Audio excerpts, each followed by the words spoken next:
18절까지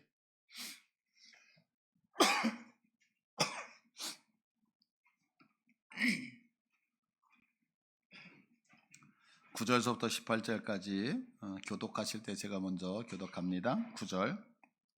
그러면 어떠하냐? 우리는 나으냐? 결코 아니라 유대인이나 헬라인이나 다 죄 아래에 있다고 우리가 이미 선언하였느니라.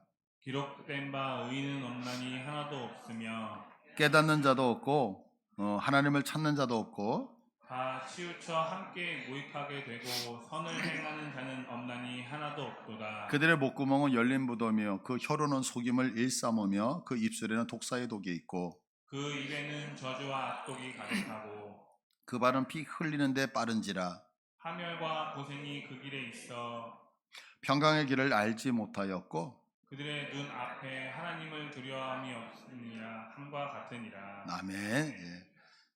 이제 로마서를 계속해서 보면서 바울은 복음을 부끄러워하지 않는다라고 이야기를 했습니다. 왜냐하면 그 이유는 복음에는 하나님의 의가 나타나기 때문에라고 얘기하죠. 자, 그러면 이제 복음이 뭐냐라고 했을 때 복음은 예수 그리스도예요. 그리고 하나님의 의라고 하는 것은 뭐 착하다, 선하다 이런 게 아니라 하나님과 온전한 언약적 관계 안에 있는 것.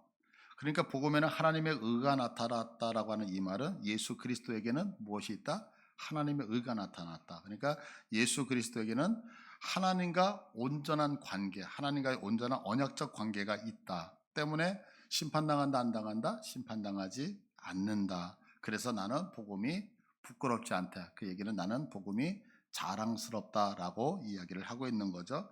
자, 그러면서 이제 이 복음이 없으면, 이 예수 그리스도라고 하는 복음이 없고 하나님과의 관계성이 없다라면 나타나는 현상이 이제 세 가지로 크게 있는데, 첫 번째 우상 숭배가 나타난다는 거잖아요.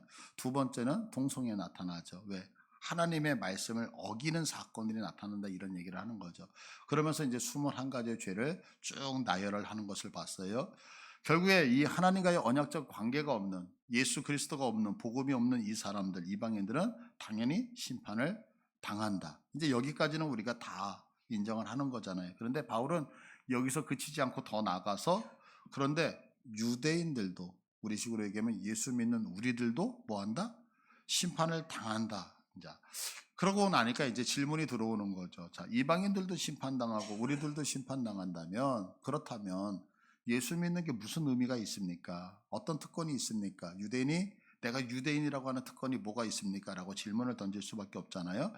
그러자 이제 유대인의 나음이 뭐다? 말씀을 맡은 것이다 라고 성경은 말씀하고 있어요. 그러니까 이제 우리 성도님들 중에서도 보면 내가 신앙생활할 때 모태 신앙으로 신앙생활을 하시는 분이 있잖아요. 또 반면에 내가 이제 중간에 예수님을 믿어서 누군가에 전도받아서 예수님을 믿는 분이 분명히 계실 거예요. 그러면 우리가 이렇게 지금 믿음의 생활하는 신앙생활을 한다라고 하는 것은 동일하지만 모태 신앙으로 자란 분들이 이점이 있을까요? 없을까요? 분명히 이점이 있다고요. 이제 예를 들면 이런 거죠. 세상에서 살다가 이제 전도를 받아서 예수 믿는 사람들은 어떤 일을 할 때 이걸 해야 될까 말아야 될까 이렇게 고민하는 경우가 되게 많아요. 근데 제 자녀들을 보면 어렸을 때부터 이제 모태신앙을 자라면서 아빠 어디가? 교회가. 아빠 어디 갔다 와서 교회 갔다 와서 아빠 뭐 해서 예배 드렸어. 아빠 뭐 할 거야? 예배 드릴 거야.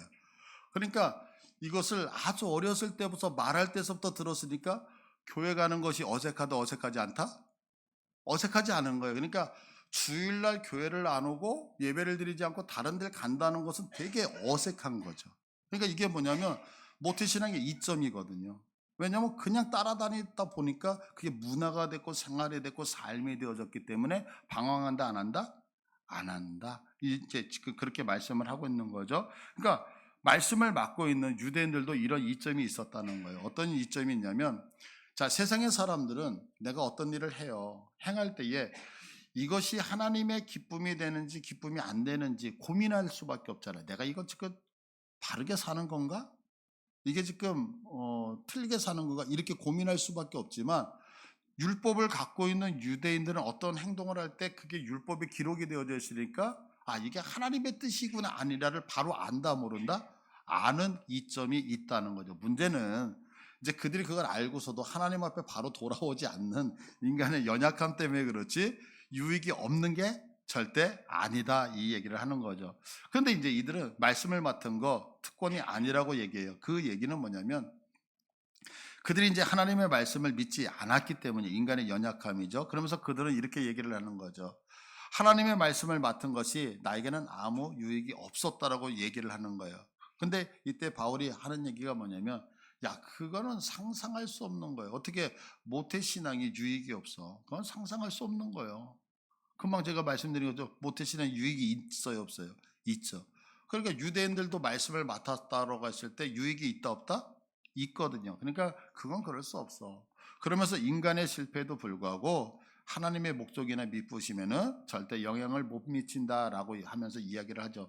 왜냐하면 우리가 이제 먼저 번에 다 확인을 했던 것들이에요. 하나님께서 우리들에게 약속을 주실 때, 우리를 구원하시려고 하셨을 때는 하나님의 우리들의 어떤 조건을 보고 환경을 보고 우리와 약속하신 게 절대 아니잖아요. 그냥 하나님께 일방적으로 하나님의 그 의지를 가지고서 우리에게 말씀하시게 되죠. 그러니까 하나님의 신실성은 인간의 환경과 조건에 의해서 좌지우지되지 않고 그냥 하나님의 하나님 되심에 의해서 그것이 반드시 이루어진다는 거죠. 그래서 하나님의 존재 그 목적은 그대로 유지가 되어지는 거예요.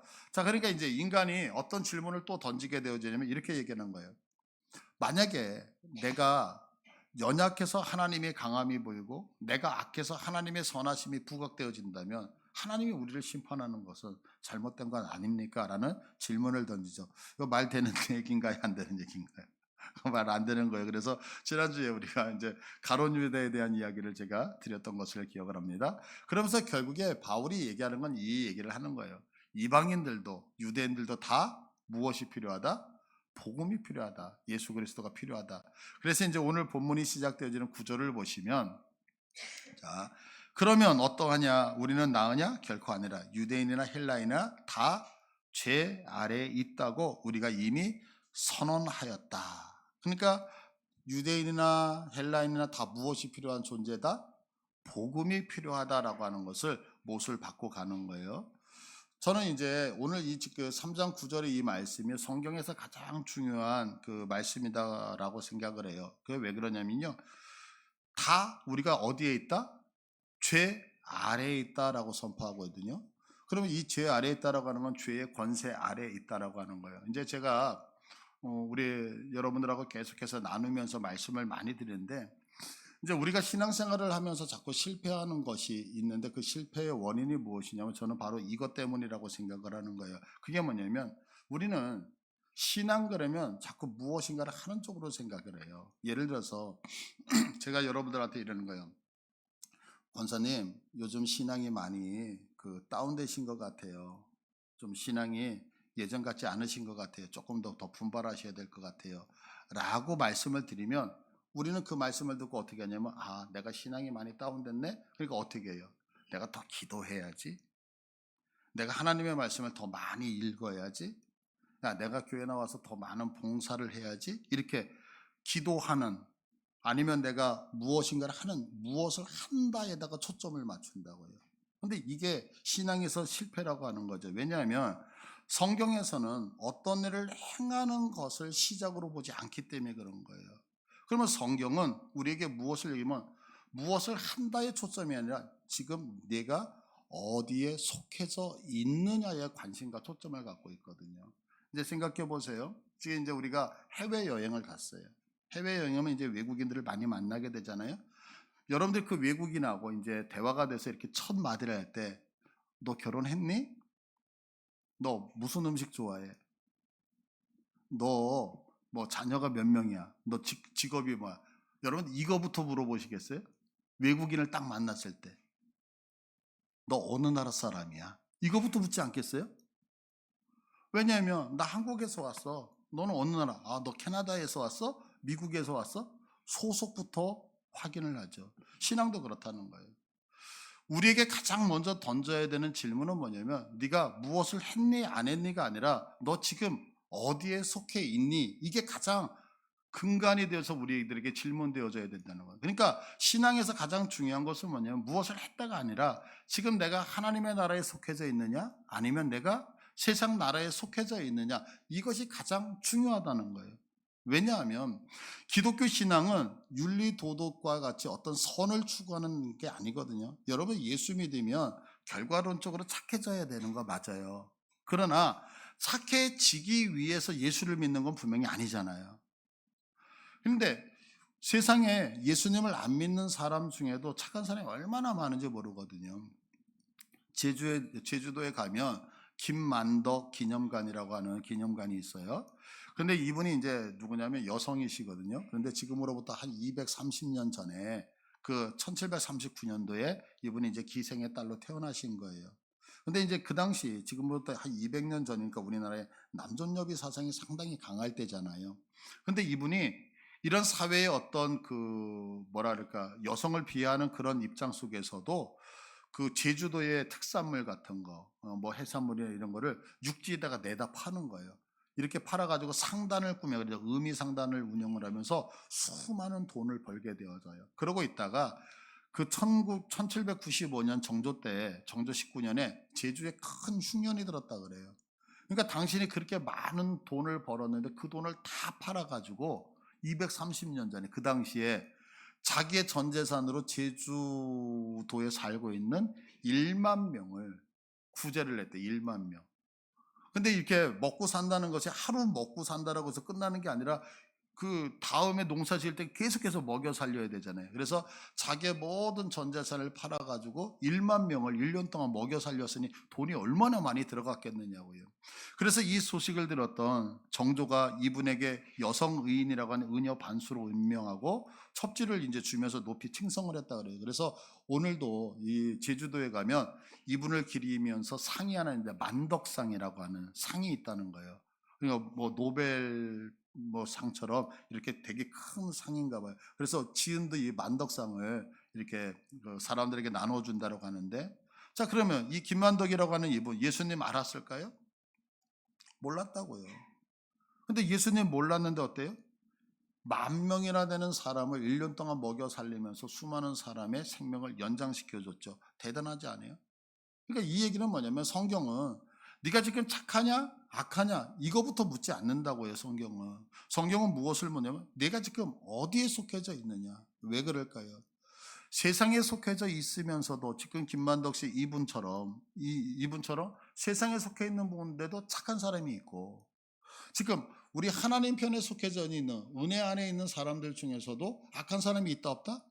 있다고요. 그래서 성경은 선하다 악하에다가 초점을 맞추지 않는다고요. 그런데 우리들의 실수는 뭐냐면 예수를 믿고 나면 내가 어디에 속해져 있느냐의 관심보다는 내가 무엇을 했느냐, 내가 착하냐 선하지 않느냐 이 부분에 초점을 맞춘다는 거죠. 이게 지금 성경은 아니다라고 얘기를 하고 있는 거죠. 그래서 골로새서 1장 13절을 한번 보세요. 골로새 1장 13절. 그가 우리를 흑암의 권세에서 건져내사 그의 아들의 사랑의 아들의 나라로 옮기셨으니 그래요. 지금 어떻게 우리가 원래 흑암의 권세 속에 있었는데 그 권세 속에 있는 우리를 건져내서 어떻게 하셨다고요? 사랑의 아들 예수 그리스도의 나라로 옮겼대요. 그러니까 위치가 이동됐어요. 자, 위치가 이동된 것을 14절은 뭐라고 얘기하냐면 다 같이 읽습니다. 시작. 그 아들 안에서 우리가 속량 곧 죄 사함을 얻었도다. 아멘. 자, 우리는 예수 믿으면 우리 깨끗해지시죠. 예수님이 우리의 죄를 깨끗하게 씻어 주시죠. 그러면 예수님이 우리의 죄를 씻어 주신다고 할 때 죄 씻음을 어떤 개념으로 생각을 하냐면 목욕탕에서 마치 우리의 때를 밀어서 깨끗하게 씻어내는 듯한 느낌. 그래서 내가 뭔가 덕지덕지 이렇게 오물들이 묻었는데 샤워를 해서 물로 싹 씻어내는 것처럼 예수님의 보혈로 내 묻은 죄들을 다 씻어내는 것처럼 생각을 한다고요. 근데 조금 전에 우리가 성경을 봤는데 13절에 뭐라 그래요? 죄 씻음 받는 것은 그렇게 씻는 것이 아니라 흑암이라고 하는 장소에서 옮겨져 하나님의 나라로 위치 이동하는 것을 죄 씻음 받았다라고 한다고요. 그러니까 이 얘기는 뭐냐면 내가 지금 세상에서 나쁜 짓을 하고 있는 거예요. 도둑질을 해요. 나쁜 마음을 갖고 있어요. 그런데 그곳에서 그 마음을 그대로 그 마음을 갖고 하나님이 계신 이 나라로 왔을 때 나는 변해요, 안 변해요? 안 변해요. 쉽게 얘기할까요? 자, 내가 세상에서 여전히 술을 마시고 있어요. 세상에서 여전히 담배를 피고 있어요. 근데 술 먹고 있는 내가 이곳에 와서 여전히 술을 먹고 담배를 펴도 변한 거 있어요, 없어요? 없어요. 없는데 성경은 뭐냐면 내가 죄 씻음 받았다라고 얘기하는 거예요. 왜요? 우리의 행위가 아니라 어느 장소에서 어느 곳으로 옮겼느냐를 죄 쓰심이라고 말씀하고 있기 때문에. 그러니까 성경은 무엇을 얘기하면 내가 세상에 있으면서 술, 담배를 끊었다, 깨끗하다, 구원받았다가 아니라 여전히 술과 담배를 할지라도 이곳에서 이곳으로 옮겨진 나를 뭐했다? 죄 씻음 받았다라고 성경은 선포하고 있다고. 이거 여러분들 믿으십니까? 그러니까 성경은 행위에 초점을 맞추는 것이 아니라 위치에 초점을 맞추고 있다는 사실을 알고 있죠. 저는 이제 개인적으로 비를 상당히 좋아해요. 비. 그것도 이게 보슬비 이런 게 아니라 막 억수같이 막 쏟아지는 장대비 있잖아요. 막 그 장대비가 내리면 신기하게 막 나가서 그 비를 막고 싶은 충동이 있어요. 근데 예전에 우리 그 이 시흥에 태풍이 온 적이 있었어요. 아주 오래전에. 근데 이제 그날 새벽 예배를 드리고 이제 교회 이렇게 삼면이 유리창이었는데 그 태풍 오는 것을 제가 구경을 하는 거. 비가 막 옥수같이 쏟아지고 바람이 불어가지고 막 간판이 떨어져서 막 날아가고 이 가로수 뿌리째 뽑혀가지고 막 그 가로수가 날아다니고 그럴 때가 있었거든요. 근데 제가 그거를 보면서 너무 좋은 거예요. 이제 비 오는 게 너무 좋으니까. 그런데 제가 그 태풍이 왔을 때 태풍의 영향을 받았을까요? 안 받았을까요? 안 받았어요. 왜냐하면 밖에는 강한 바람이 불고 막 간판이 날아다니고 막 나무가 막 날아다니고 그러는데 저는 건물 안에서 그걸 쳐다보고 있었거든요. 바로 이거예요. 이게 뭐냐면 세상에 아무리 바람이 불어도 건물 안에 들어와 있으면 전혀 영향력을 받지 않는 것처럼 세상이 아무리 악해도 내가 그곳에서 나와서 하나님의 품으로 들어가 있으면 세상의 영향이 나에게 끼친다 안 끼친다? 안 끼친다. 이것을 성경은 구원받았다라고 말씀하고 있는 것이요. 그러니까 내가 무엇을 하고 있다가 아니라 지금 내가 어디에 있느냐라고 우리에게 질문을 던지고 있는 거예요. 그래서 이 질문이 우리들의 신앙에서 가장 중요한 질문인 것을, 그래서 여러분들이 이 질문 앞에 반응하셨으면 좋겠습니다. 근데 지금 이제 사도 바울은 모든 인간이 지금 어디에 있느냐면 모두가 죄 아래에 있다. 그러니까 아담 이후에 태어난 모든 사람은 다 죄의 권위 아래 있을 수밖에 없다고 얘기를 하는 거죠. 자, 그러면 이 죄의 권세 아래에 있다는 것, 내가 지금 어디에 있다는 것, 이것을 아는 것이 왜 그렇게 중요하냐면 이것을 인식하지 못하면 그리스도께서 왜 십자가에서 죽으셔야 하는지를 모르기 때문에 그런 거예요. 그래서 바울 사도는요, 철저하게 우리들이 죄 아래에 있음을 강조하고 있는 거거든요. 성경에 보면 문득병이 나오잖아요. 문득병은 청병인데 문득병이 무서운 것이 뭐냐면 문득병은 감각이 없는 병이거든요. 그래서 이제 문득병은 3년 단위로 나타난다 그러잖아요. 처음에 문득병이 딱 걸려요. 그러면 나도 모르고 상대방도 몰라요. 문득병이 걸렸는데 그 문득병에 걸렸다는 걸 모르는 거예요. 근데 3년이 지나고 나면 이제는 나는 느끼기 시작을 한대요. 근데 상대방은 아직도 몰라. 그리고 또 3년이 지나고 나면 나도 느끼고 상대방도 안다는 거예요. 그러면 보세요. 여러분들이 저를 딱 보면서 목사님 문둥병이라고 얘기를 할 때는 지금 벌써 몇 년이 지난 거예요? 10년. 그러니까 불치병이 되어지는 거예요. 우리가 인생을 살아가면서 느낀다라고 하는 건 너무너무 중요한 거죠. 왜냐하면 우리들이 하나님 품으로 가기 위해서 내가 죄인이라는 사실을 느껴야 돼. 그걸 느끼지 못하면 어떻게 되죠? 예수님이 왜 필요한지 우리의 인생에서 그것을 발견하지 못한다라고 하는 거죠. 그런데 지금 성경에 보니까 유대인들은 아니다라고 얘기하는 거야. 나 죄인 아니다라고 얘기해요.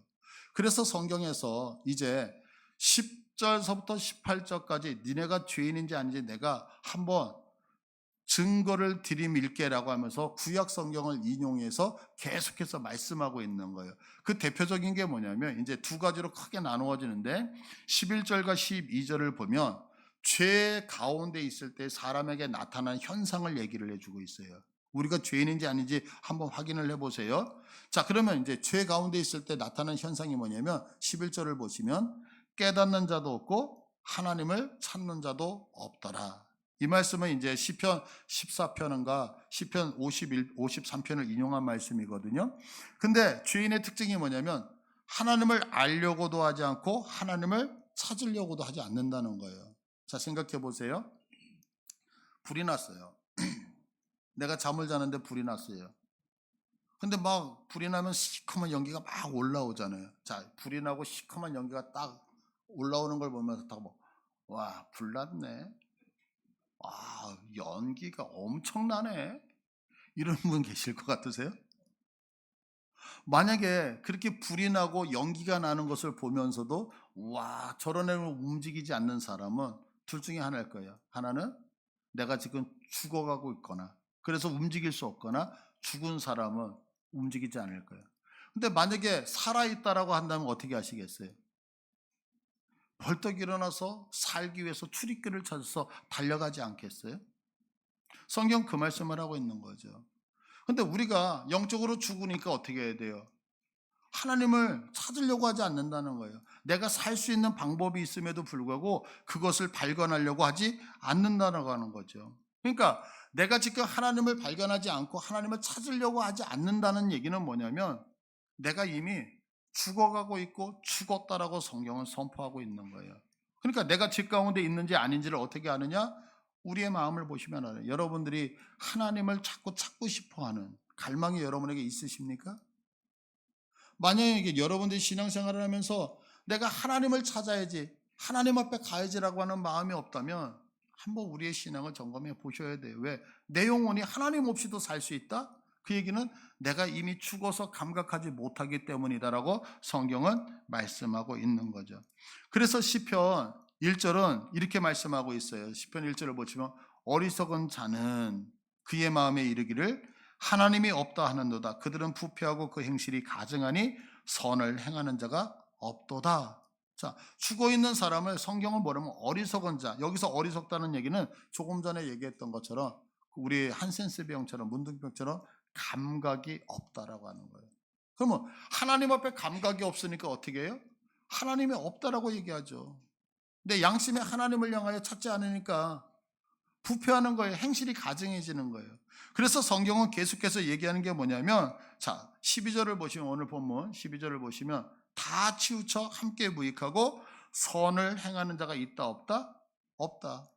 내가 죽으면 선을 행하지 않는다는 여기서 선은 착하다는 얘기가 아니거든요. 왜냐하면 자, 마가복음 10장 18절을 보시면 예수께서 이르시되 네가 어찌하여 나를 선하다 일컫느냐 하나님 한 분 외에는 선한 이가 없느니라. 성경에서 선이라고 하는 것은 누구밖에 없어요? 하나님을 선이라고 하거든요. 그러니까 선을 행하는 자가 없고 선을 찾는 자가 없다라고 하는 얘기는 뭐냐면 바로 내가 죽으면 하나님을 찾는 자가 있다 없다? 하나님을 찾아가지 않는다라고 성경은 분명하게 얘기한다고요. 자, 그러면 여러분 생각해 보세요. 내가 지금 죄 가운데 있다는 걸 어떻게 안다고요? 하나님을 찾지도 않고 하나님을 만나려고 하지도 않아요. 그렇게 되어져서 하나님을 찾지 않고 하나님께 나가지 아니하면 생기는 것이 있어요. 그게 뭐냐면 13절과 14절에서 오늘 본문에서 얘기하는데 자, 본문 13절 그들의 목구멍은 열린 무덤이요 그 혀로는 속임을 일삼으며 그 입술에는 독사의 독이 있고 그 입에는 저주와 악독이 가득하고 자, 요약하면 이거예요. 하나님께 나가지 않은 죄를 갖고 있는 사람의 특징이 하나님이 없으면 나타나는 게 뭐냐면 말을 할 때마다 사람을 죽인다는 거예요. 말을 할 때 뭐가 된다고요? 사람을 죽인다고요. 여러분들 말이라고 하는 게 소리가 아니잖아요. 말이라고 하는 것은 지금 우리들 안에 제가 지금 말하고 있잖아요. 그럼 이 말하고 있는 것은 김혜수 목사 마음 안에 있는 것을 지금 꺼내서 하고 있는 거죠. 그러면 말이라고 하는 것은 소리가 아니라 결국에는 김혜수 목사의 인격인 거죠. 자, 그럼 우리들이 가지고 있는 마음을 표현해내는 방법이 두 가지 있잖아요. 하나는 얼굴. 여러분들 제 주일날 이렇게 보는데 제가 염려, 근심, 걱정이 있으면 제가 아무리 여기서 포장을 할지라도 여러분들이 아시잖아요. 우리 목사님 무슨 걱정이 있나? 수심이 있나? 왜요? 내 안에 있는 걸 표현해내기 때문에. 근데 또 하나가 뭐예요? 말. 아무리 예쁘게 하려고 그래도 말에 뭔가 이렇게 걸리는 가시 같은 것이 있다라고 얘기를 하잖아요. 그러니까 여러분들 예수 없이 죄 가운데 있고 하나님을 찾지 않는 사람의 특징이 뭐냐면 말에 뭐가 있다? 가시가 있어. 사람을 아프게 하는, 죽이는 거예요. 말이 이렇게 중요한 거예요. 그러니까 여러분들 꼭 부탁드릴게요. 우리 교회 안에서 절대로 반말하시면 안 되는 거예요. 반말. 나하고 누군가 이렇게 친해서 단둘이 있을 때는 뭐 단둘이 듣는 사람이 너하고 나밖에 없으니까. 그러니까 말을 놓을 수 있죠. 그러나 두 사람 이상이 모이면 세 사람이면 한 사람은 듣잖아요. 근데 이 말이 상대방을, 나는 말하기 때문에 모르지만 듣는 사람은 상당히 거슬릴 수 있는 거거든요. 여러분도 혹시 그거 아세요? 누군가가 지나가면서 나하고 아무 상관없는 사람이 욕을 해도 그 말이 기분 나쁘다는 거? 그러니까 말은 상대방을 죽일 수도 있고 살릴 수도 있거든요. 부탁드려요. 그래서 우리 교회 내에서 여러분들 누가 대화를 하실 때 나이가 많고 적고를 떠나서 항상 존댓말 쓰셔야 되는 건 왜 그러냐면 그게 그분의 인격이기 때문에 그렇거든요. 그러니까 예수가 없고 하나님을 찾지 않는 사람의 특징이 뭐냐라고 했을 때 말로 사람을 죽이는 거예요. 그러니까 한번 이것은 우리가 점검을 해보셔야 돼요. 두 번째, 계속해서 하나님을 찾지 못하고 하나님께 나가지 못하니까 생기는 것이 뭐냐면 15절에 보면 15절에 그 발은 피 흘리는데 빠른지라. 피 흘리는데 빠르다는 말은 뭐냐면 앞장선다는 거예요. 앞장. 그 우리나라에만 있는 독특한 그 신학이 하나가 있어요. 그 신학이 뭐냐면 민중신학이라고 하는 거. 혹시 여러분들 민중신학이라고 들어보셨습니까? 이 민중신학이 뭐냐면 그 고통받는 이웃과 사회적 약자들을 해방해야 된다는 거예요. 그래서 이게 이제 남미에서는 해방신학이라고 하는 이름으로도 불려지고 함께 우리나라에 되게 유행했던 신학이었거든요. 근데 이제 우리나라가 1970년대에 어떤 그 군사 독재 안에서 또한 경제 개발을 하기 위해서 수많은 노동자들이 헌신을 하게 되잖아요. 희생을 하게 되어지고. 그러니까 그런 노동자들의 고통을 외면하면 안 된다라고 하면서 나왔던 신학 사조였거든요. 자, 여러분들 제가 분명히 말씀드릴게요. 교회는 이러한 일들에 대해서 외면하면 된다, 안 된다? 외면하면 안 돼요. 교회는 세상이 돌아가는 것에 대해서 다 관심을 가져야 돼요. 그런데 여기서 분명하게 알고 계셔야 되는 게 하나가 있어요. 너무 중요해요. 이건 여러분들 잘 들으셔요. 그게 뭐냐면 교회는 그렇다고 해서 절대로 또 하나의 세력을 만들면 안 돼요. 분명히 세상에서 이루어지는 일들에 대해서 관심을 보여야 돼요. 그러나 관심을 보인다라고 해서 교회가 또 하나의 세력을 만드는 것은 안 되는 거예요. 왜? 성경은 절대로 힘과 힘의 충돌을 말씀하고 있지 않기 때문에 그래요. 교회가 무엇이든지 세력화가 되어지잖아요. 그러면 그때부터 교회는 죄 가운데 빠져들어가기 시작을 하는 거예요. 생각해 보세요. 이건 좀 극단적인 예예요. 극단적인 예인데 이제 제가 목회를 하고 여러분들과 함께 했는데 목사와 성도를 은혜 안에 있을 땐 상관이 없어요. 근데 교회에 문제가 생겨서 목사파가 있고 아니면 성도파가 있어요. 이렇게 갈라져요. 그러면 목사파, 성도파 충돌이 딱 일어나요. 그럼 누가 좋아할까요, 여러분? 하나님이 기뻐하시죠? 절대. 이건 다 사단이에요. 죽어야 되는 거예요. 그러니까 세력과 세력이 충돌했을 때 유익이 하나도 없다고요. 성경은 분명히 그것을 얘기하고 있어요. 고린도 후서 10장 3절을 봐보세요.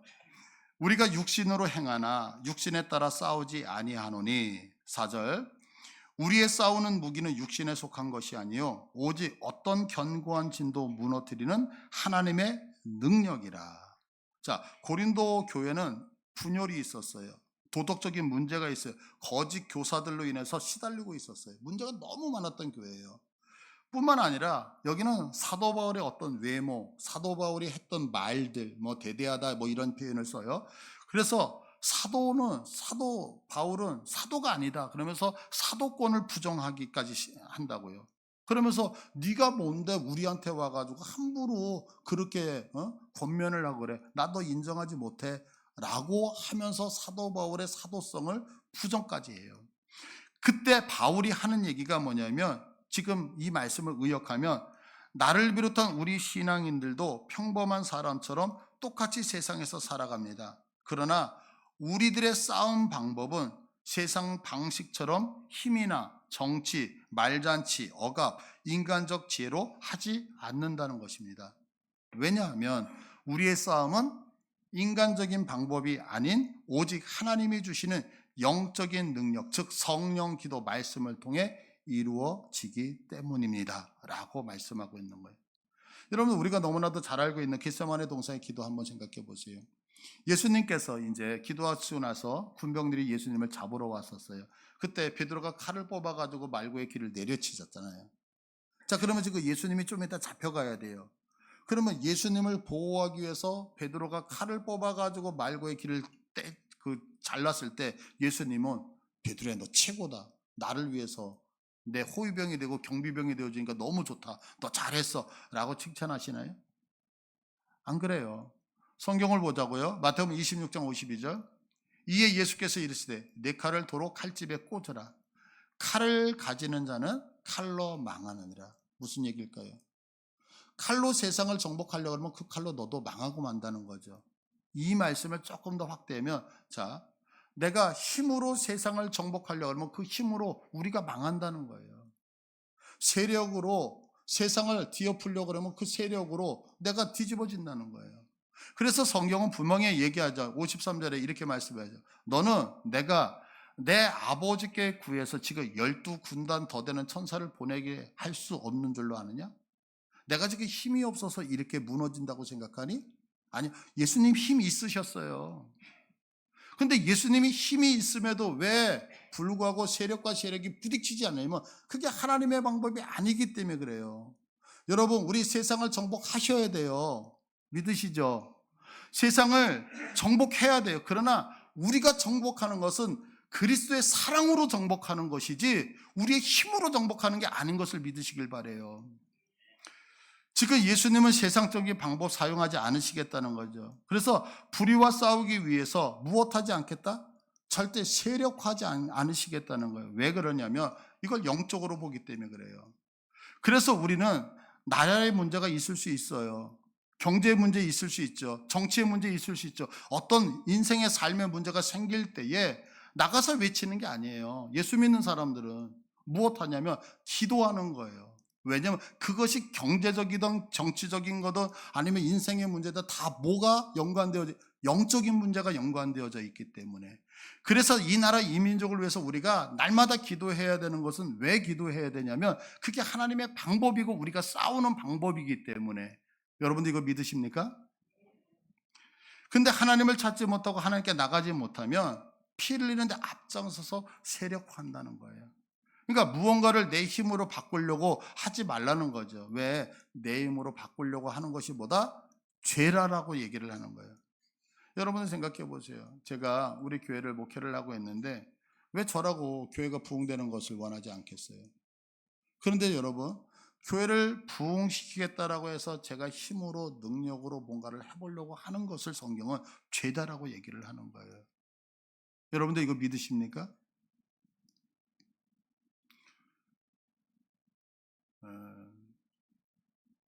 어떤 분이 저한테 그러시더라고요.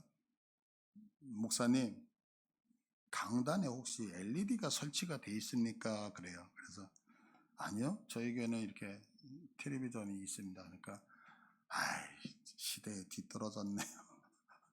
그러면서 하시는 얘기가, 목사님, LED로 바꿔요. 그거 바꾸면 청년들이 뿅 가요. 그리고 앞에 조명을 바꾸래요. 찬양할 때 번쩍 번쩍 번쩍 그러면 애들이 신나서 펄쩍펄쩍 뛰면서 찬양한대요. 그리고 뒤에 LED에서 막 이렇게 뭐 시냇물이 졸졸졸 흐르고 낙엽이 떨어지고 뭐 아시죠? 무슨 얘기인지. 그런 배경이 쫙 있으면 애들이 요즘 트렌드에 탁 맞기 때문에 교회가 부흥한대요.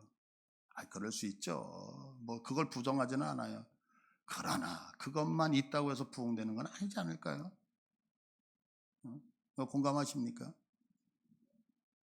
그거보다 더 중요한 것은 우리 교회를 하나님께서 사랑하셔서 성령님께서 역사하셔서 하나님께서 보내주시고 성령 충만하여 부흥하는 것이 더 성경적이 아닐까 생각을 해요. 결국 이렇게 하나님을 찾지 못하고 하나님께 나가지 못하면 오늘 본문 3장 16절 17절 한번 볼게요. 파멸과 고생이 그 길에 있어 평강의 길을 알지 못하고. 그러니까 우리가 죄 가운데 있고 하나님을 찾지 못하면 우리들의 인생에서 펼쳐지는 게 뭐냐면 기쁨이 없다는 거예요. 행복이 없다라고 하는 거죠. 그러면서 이 모든 것들, 하나님이 없을 때 나타나는 그 엑기스와 같은 것이 하나로 연결되는 게 오늘 본문 마지막이었던 18절이에요. 18절 우리 다 같이 한번 읽습니다. 자, 18절 시작. 그들의 눈앞에 하나님을 두려움이 없느니라 함과 같으니라. 뭐가 없다고요? 우리가 죄 가운데 있는 가장 대표적인 특징이 뭐냐면 하나님을 두려워하지 않는다는 거예요. 여기서 하나님을 두려워하지 않는다는 것은 하나님을 막 무서워한다 이런 얘기가 아니에요. 여기서 하나님을 두려워한다는 얘기는 뭐냐면 하나님이 얼마나 거룩하신 분인지, 하나님이 얼마나 좋으신 분인지 그분 앞에 겸손하게 엎드리는 것이 없다. 이게 두렵다는 얘기예요. 이제 저는 개인적으로 목사로서 우리 성도님들하고 개인적으로 친분을 좀 갖고 싶어요. 여러분하고 좀 이게 좀 뭐랄까 주관적인 얘기지만 친해지고 싶다. 이런 게 저에게는 간절한 바람이 있어요. 그런데 여러분들을 보면 한 분 한 분이 너무너무 귀한 거예요. 친해지고 싶은데도 너무 귀해요. 그러다 보니까 이제 생각이 많아져요. 어떤 생각이 많아지냐면 제가 여러분에게 혹시 어떤 얘기를 이렇게 툭 던져요. 친해지기 위해서는 조금 가깝게 이렇게 형식적인 것보다는 편하게 말을 던져야 되잖아요. 그러니까 편하게 말을 던졌을 때 혹시 여러분들이 그 이야기를 듣고 마음 상할까봐 또 친해지고 싶으면 이렇게 좀 이렇게 스킨십 같은 것도 있고 그래야 되잖아요. 손도 잡고 그러면 그렇게 했을 때 친해질 수 있는데 그런 것으로 인해서 혹시 여러분이 불편해하고 상처받을까 이런 두려움이 있어요. 그러니까 친해지고 싶은 마음이 있음에도 불구하고 혹시 나의 그 작은 실수로 인해서 여러분하고 더 멀어지는 것이 아닐까 이런 생각이 드니까 다가가지 못하고 이렇게 더 친근하게 하지 못하는 두려움이 있다고요. 이거 아시겠어요? 이건 무서운 게 아니에요. 무서운 게 아니라 여러분이 뭐해서 너무 귀하기 때문에 혹시 잃어버릴까봐 함부로 하지 못하는 그 마음이 저에게 있단 말이에요. 하나님을 두려워한다는 게 바로 이 얘기를 하는 거예요. 하나님을 두려워하니까 내가 혹시 하나님 앞에 함부로 뱉는 그 단어 하나 때문에 하나님의 마음이 속상해서 내가 하는 행동 그 하나가 하나님의 마음을 상하게 할까봐 그래서 늘 내가 말하는 거 행동하는 거 하나하나에 조심조심하면서 그분을 이렇게 두려워한다는 그런 개념이란 말이에요. 무서워서가 아니라.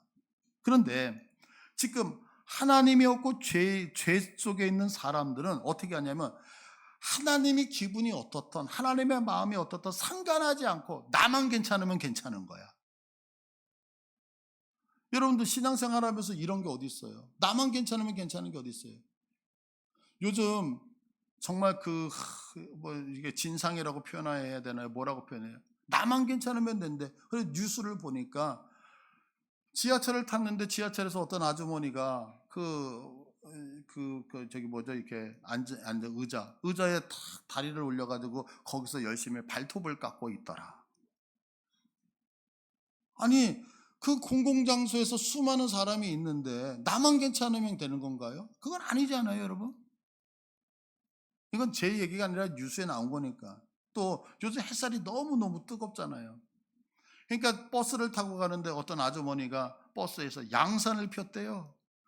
양산을 펴가지고 햇빛을 가리니까 앞에 사람 뒷사람이 막 찔리니까 화가 나가지고 이건 좀 아니지 않냐.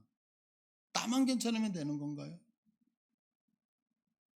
그 중국에서 있었다라고 하잖아요. 요즘 얼마나 더워요. 우리나라 지하철을 저는 잘 안 타봐서 모르는데 이렇게 순환하는 이렇게 그 지하철이 있나 보죠. 이렇게 뺑뺑이 돌면서 티켓 해가지고 이불을 갖가지고 그 지하철에서 이불을 깔고 주무시더라. 그래가지고 뉴스에 더우니까 숙면을 취하게. 나만 편하면 된다. 이건 아니잖아요. 근데 이게 뭐냐면 하나님 앞에도 그런다는 거예요. 하나님의 마음이 어떤지, 하나님의 그 심성이 어떤지 이런 건 전혀 생각하지 않고 나만 괜찮으면 괜찮다라고 하는 거. 그러니까 죄 가운데 있으니까 하나님을 두려워하고 그냥 내가 하고 싶은 대로 하는 것이 죄 가운데 있는 사람의 특징이다라고 성경은 지금 말하고 있는 거죠. 여러분 지금 어떠신 것 같아요? 오늘 지금 쭉 얘기했던 거하고는 좀 다른 부류로 가 계시나요? 그래서 성경은 얘기하는 거예요. 지금 너는 어느 곳에 있느냐는 거예요. 죄의 권세 아래에서 이렇게 살고 있니? 아니면 은혜의 자리하에서 이거와는 전혀 다른 모습으로 살고 있니? 이렇게 얘기하죠. 그래서 죄의 권세 아래에 있는 자들은 그것을 어떻게 하냐? 하나님을 알려고 찾으려고도 하지 않는 그 모습을 보면서 내가 죄 가운데 있다는 것을 알게 되어지고, 내가 죄 가운데 있으면 나타나는 현상이 말이 함부로 사람을 죽이게 되어지고, 그리고 피 흘리는데 앞장서게 되어지고, 네 삶이 궁핍해진다 이렇게 얘기하잖아요. 그러면서 또 한 가지는 나만 괜찮으면 된다는 생각 때문에 하나님을 두려워한다, 두려워하지 않는다, 두려워하지 않는다. 이것이 뭐냐? 죄를 갖고 있는 사람의 특징이다. 그러면 이런 사람은 어떻게 되느냐? 그래서 빨리 그것을 깨달았다면 은혜의 자리로 가야 되지 않겠느냐? 어떻게 가? 예수 그리스도가 있는 그곳으로. 그래서 이것을 너희들이 먼저 알아야 된다라고 오늘 성경은 말씀하고 있는 거죠. 이제 오늘 말씀을 마치면서 권면드리고 싶습니다. 오늘 하루를 살면서 또 한 주간을 살면서요, 나는 어디에 속해서 살고 있는가? 나는 어느 위치에 속해서 살고 있는가를 여러분이 마음에 새기면서 매 순간 하나님을 찾아가면서 두려워하는 마음으로 사시기를 간절히 축복을 드립니다. 우리 다 같이 일어나셔서